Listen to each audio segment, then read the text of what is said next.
You walk up the stairs and wander along the landing, gazing in amazement at the beautiful historic paintings that line the walls in this old manor house.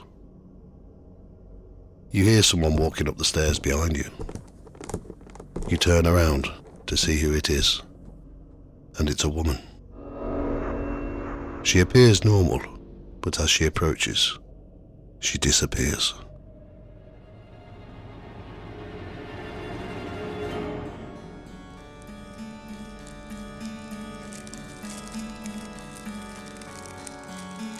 Welcome to Ghost Tales by the Fireside. I'm Clem Dalloway, and this episode is about the 16th century manor house, Prideaux Place in Padstow, Cornwall.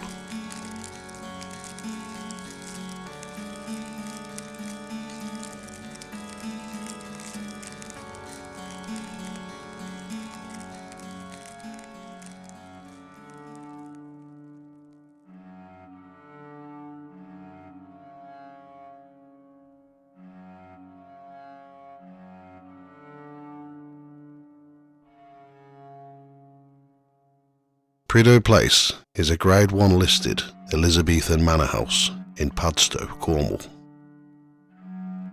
In 981, Padstow and its Benedictine monastery was attacked by Vikings, which left the monastery in ruins. It's thought that the monks left for the mainland and settled at Bodmin. Around 1100, a new church was built on the same site as the monastery, and was rebuilt in 1425. The land was acquired by the Prideaux family in the 16th century, after it was taken from the Augustinian monks during Henry VIII's dissolution of the monasteries in 1539. In 1592, Nicholas Prideaux had completed building a fine manor house on the site of the old monastery.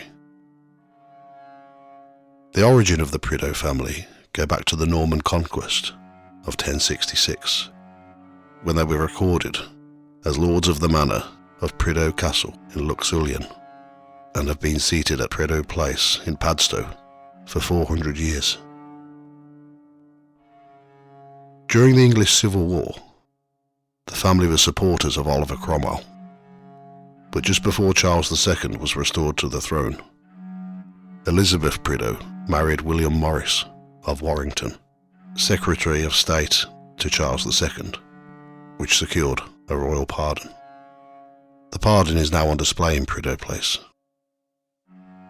During the 18th and 19th centuries, the house underwent some modernisation for those times, but has still kept its Elizabethan architecture. The house was inherited in 1988 by Peter Prideaux Brune from his father John. Peter and his wife Elizabeth started a huge restoration project that is ongoing. The house is open to the public with the exception of the north wing. It still remains the same as it did when the 121st Engineer Combat Battalion of the American Army marched from Prideaux Place to take up its role in the D-Day landings of World War II.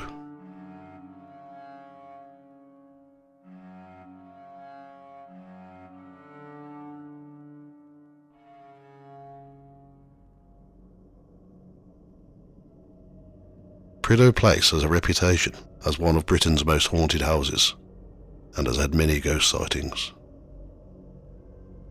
Many people have reported seeing a little boy in the kitchen. He has been described as around 6 to 8 years old, and is often seen running around the kitchen area, still carrying out his daily chores. It's said that sometimes he's not seen, but the temperature suddenly drops, and a cold breeze speeds around the kitchen. One day, when the owner of the house was in the kitchen, he saw the little boy and followed him into the larder. But by the time he got there, the little boy had disappeared. The ghost of a woman wearing a green dress has been seen many times on the stairs and on the second floor landing. One day, an electrician was carrying out some work on the second floor when he saw the lady in green. She walked towards him and completely vanished without a trace, right in front of him. He ran out of the house and refused to go back in.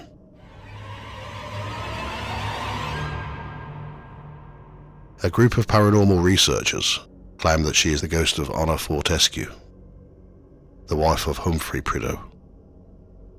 They said that after her husband died of smallpox, she took her own life by throwing herself from the second floor balcony.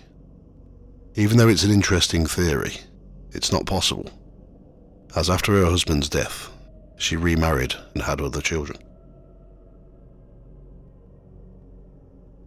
Several people who have stayed in the Grenville room have said that they felt a horrible oppression which fills the room.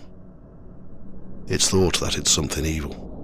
One night, a guest who stayed in the room said that he woke up to a huge, indescribable black shape with evil-looking, piercing red eyes.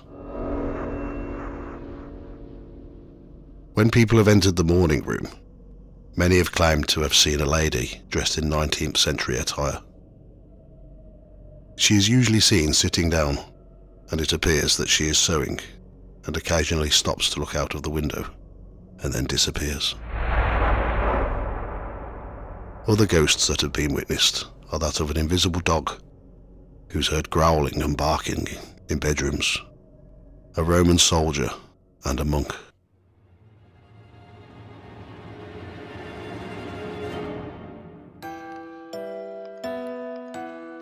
Thank you for listening to Ghost Tales by the Fireside. You can find more information about the episodes on ghosttales.co.uk. I'm also on Instagram and Facebook, both at Ghost Tales Podcast. All writing, research, music, production and sound effects are my own work.